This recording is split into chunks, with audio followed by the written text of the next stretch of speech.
Do you secretly envy the people out there with these amazing, sexy morning routines? I know that I always have. And while I do believe that we do not have to get up early to be successful, there's always been this part of me that just wishes I was a morning person. Like I could just get so much more done. I would feel better. All of the thoughts. Well, today I am going to be sharing what I call my morning routine, but it's actually more of a routine in a box, daily routine in a box, we can call it. And I truly believe this is the answer. If you are not a morning routine, if you are not a morning person, you hate waking up early, you like waking up slow without an alarm, this is 100% the routine for you. And I'm going to tell you why. So let's get started. Welcome back to the Messy Success Podcast. I'm your host, Elizabeth Henson. This podcast is your space, your corner of the world to be messy, creative, and ambitious as you want to be. I'm incredibly passionate about helping people do what they love and make a living doing it. We all know that is a messy process, but the messy imperfection, the messy success is what makes it all so beautiful. I'm here to help you build community around your brand so that marketing is easy. There's no such thing as a self-made millionaire, in my opinion. We're all in this together. We shine the light on others, focus on leadership, and our theme here for 2024 is the 1% adventure, where we're getting 1% better every single day. So what do you say we get started?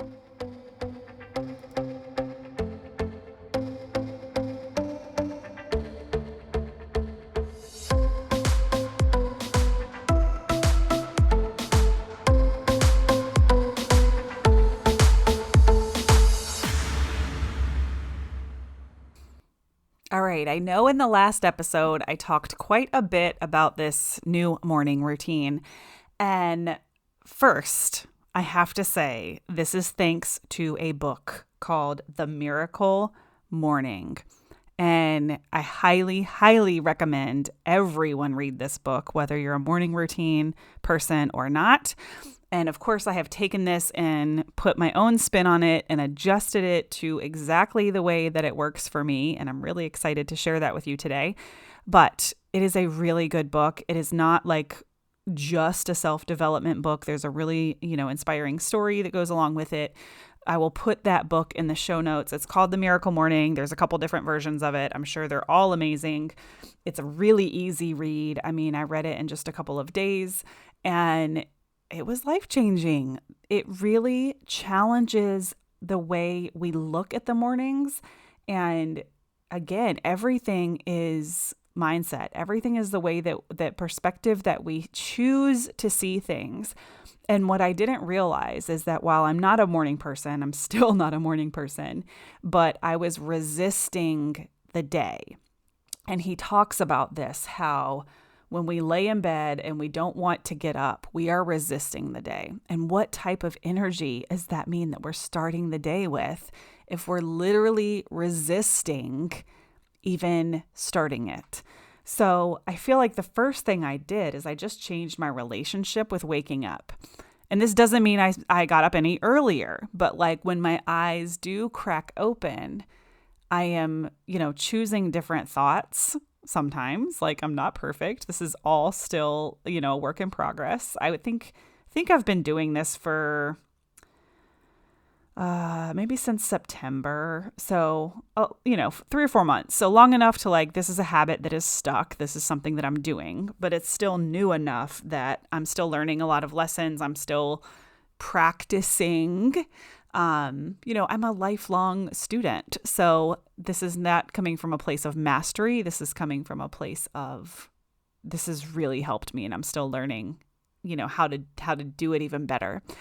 And, so the first thing is that it changed my perspective and my belief around sleep and mornings.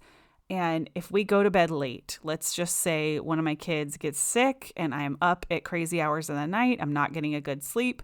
And before I go to bed, I'm already talking about or thinking about how tired I'm going to be the next day, right? Like, oh my gosh, I cannot believe that, Anthony was crying and sick and now I'm going to be so tired tomorrow. Of course we're going to be tired because we're literally telling our brain that we're going to be tired and our brain just does what we tell it to. I mean, it's that simple. So the first thing I started to do is to stop telling myself how tired I was going to be. And even if you're facing something difficult and the reality is you'll probably be tired, you can even make the smallest shift of, ooh, okay, this isn't great. I'm not going to get the best night's sleep, but everything's going to be okay. Tomorrow will still be a great day. Or, I can still be super productive tomorrow, even if I don't get 8 hours of sleep. We can change the way that we're talking to ourselves about waking up and about the amount of sleep that we get, because we all know the thoughts that we think create our reality.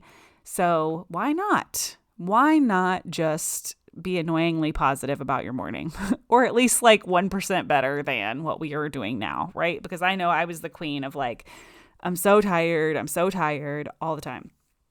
In the mornings, at least. I do feel like no matter what time I get up, once I'm out of bed, I'm usually pretty positive, pretty peppy, all the things. The next thing that the Miracle Morning talks about is the actual morning routine itself. So he walks you through these 5 steps, I think it is. He calls it savers, SAVERS. So 6.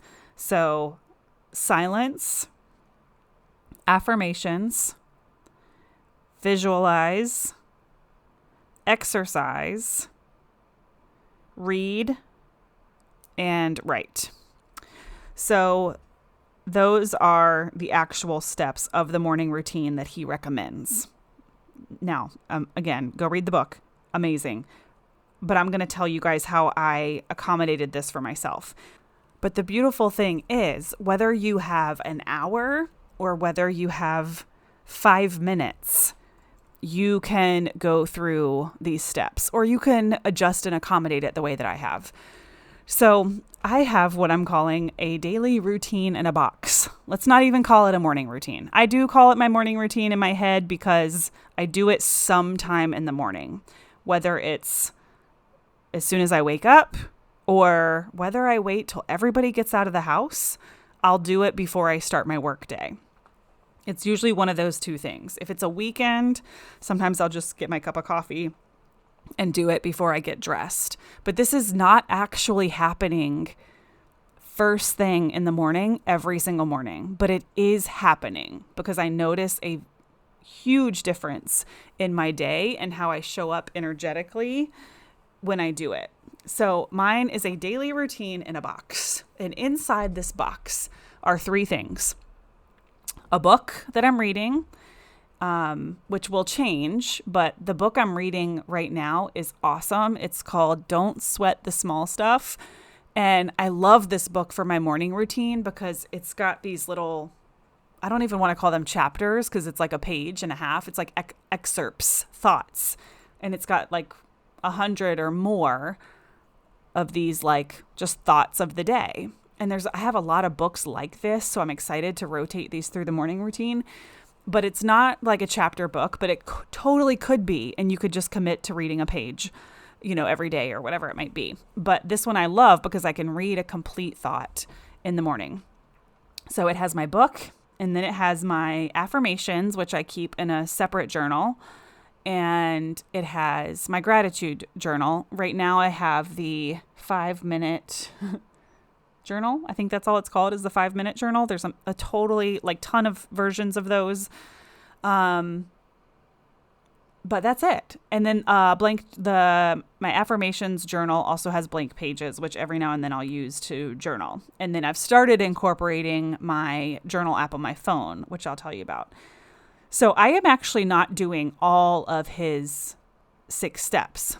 I am accommodating because I exercise later in the day, and it would have really like kind of changed my whole world if I tried to move my exercise to the morning, especially now that Mark is back at the gym in the mornings. We have to get kids on the bus. I don't want to be all sweaty, like, because I shower at night. I mean, it would rock my world if I really did a change that big.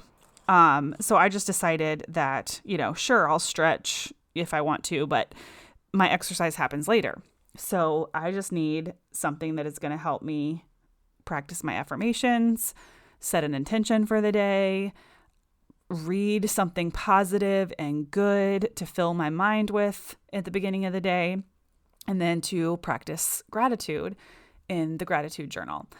So and I keep my favorite pen. I have this pen that I just love the way that it writes. And y'all know with kids, your favorite pens just be walking away. So my favorite pen is in this box, and it's like a Tupperware box that the lid shuts really tightly, and I scoot it under my bed. And knock on wood, nobody has taken my box yet. My kids have like walked in while I'm doing my routine, and they've kind of asked me about it, and I show them my little journals and all that. That's great. But so far, nobody has walked away with any of the items in my box. Thank goodness. So that's it. So I switch up the order. Oh, and I practice the silence, but you don't need any ingredients for the silence. So inside the box, my book that I'm reading, my affirmation journal, which has my affirmations in it, and it has blank pages to journal, and my 5-minute gratitude journal, and my favorite pen.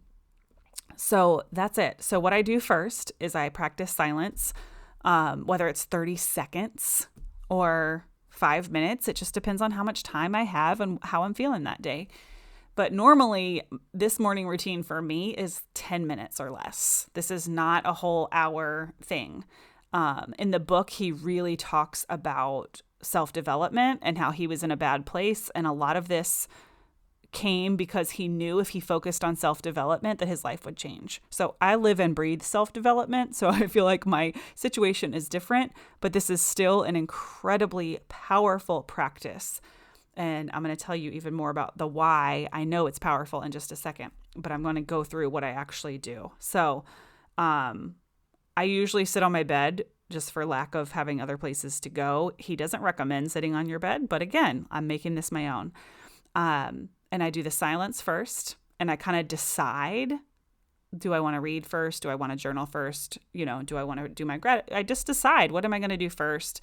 I think about, do I already have any creative ideas that are flowing, or do I need some inspiration? And I just kind of think about, what do I want next? Do I need the inspiration to be given to me today? Or do I already have something that is noteworthy that I want to write down? And that helps me decide what order I'm going to go in. So if I'm having a day where I need the inspiration, I grab my book first and I read the book. And that usually will stir up some creative thoughts or ideas. And that's when I write them down in the journal. Or, like I said, I've started using the journal app on my phone because that's going to help me transition these creative thoughts to my social media post for the day, or pull some from days before. I've got a handful of, morning journaling that I did not post. So I can pull from those on days that I'm drawing a blank. And then I write down in the gratitude journal, which has the prompts, so I don't have to even think about what to write. It has the prompts already in it. And then I do my affirmations. And I really do try to speak the affirmations not from a place of like, let me just read this from a piece of paper, but you really want to speak it as if you believe it. And so all my affirmations are different, but I've done this routine so many times. I know there's certain ones that I practice saying as if I'm on stage, like as if I'm saying it to inspire everybody else. And that comes from like a different place in my body when I'm saying that versus the affirmations that I'm just trying to believe myself. They sound different. But probably I need to say them all from that place of this stage because it would probably help train my brain even faster. But that's what those affirmations are for. Everyone just thinks, oh, if I just read like, I am enough, I am enough, I am enough. If I just read it, then it'll like work. But you have to actually embody the characteristics of somebody who believes that. And you have to train your brain to see it as true. Because our brain will see what we tell it to. And my favorite example of this is like the red car example. And if you wake up and someone says, I'll give you $500 for every red car that you see today, you would be seeing red cars all over the place because you'd be looking for them. Or at least whenever a red car came by, you would 100% notice it because you're looking for it. That is the possibility and power that our brain is capable of. So what if you looked for possibilities, for opportunities, the same way, with the same energy, with the same intention that you're noticing the red car? What if you just noticed opportunity everywhere the same way that you notice the red car, or whatever it is that you're trying to create, the red car? That's what affirmations do. Affirmations become your red car. So if you say something enough, practicing saying it as if you believe it, you will eventually see it for real. So that's kind of the why behind those. And everybody has their own spin on affirmations and their own beliefs about affirmations, but I really enjoy them. I really enjoy reaching the point where I feel like I've mastered one so I can take on a new one. So yes. Okay. Enjoy that. Take it as you will. And again, it takes me less than 10 minutes and I don't always do it in the morning. So let's talk about this non-morning people, because I am not a morning person and I don't think I ever will be. And that's okay. I prefer to wake up with no alarm. It's just how I prefer to wake up. But during the week, I have to be up by 7 in order to get my kids on the bus and do the things. And honestly, like 7 is really as late as I like to sleep. On the weekends, occasionally we sleep till 7:30. But that's really as late as I like to push it, to be honest. But if I could get up at 6, oh my God, that would be amazing. I would get so much done. So like days where I'm feeling really inspired and energetic, like I will kind of pop out of bed at 6 and start this morning routine. Those days are few and far between. Most of the time, if I'm going to do this before I exit my bedroom, it's like 6:40. So I wake up, super, we'll say irritated because I'm getting up at 6:40 instead of 7, the whole 20 minutes. But when you're laying in your bed, that feels like an eternity. So I'll wake up at 6:40 and I'll kind of like, go to the bathroom, drink my water, take my medicine, whatever I got to do. And then by 6:50, I am starting that routine so that I can still be downstairs and dressed, around 7. And that's it. That is not like a life-changing time difference that has all of a sudden turned me into a morning person. No. And like I said, the mornings that I'm really not feeling it and I just need to survive, I get up, I get my kids out, I drink my coffee, and then I do this routine before I let myself go to my computer.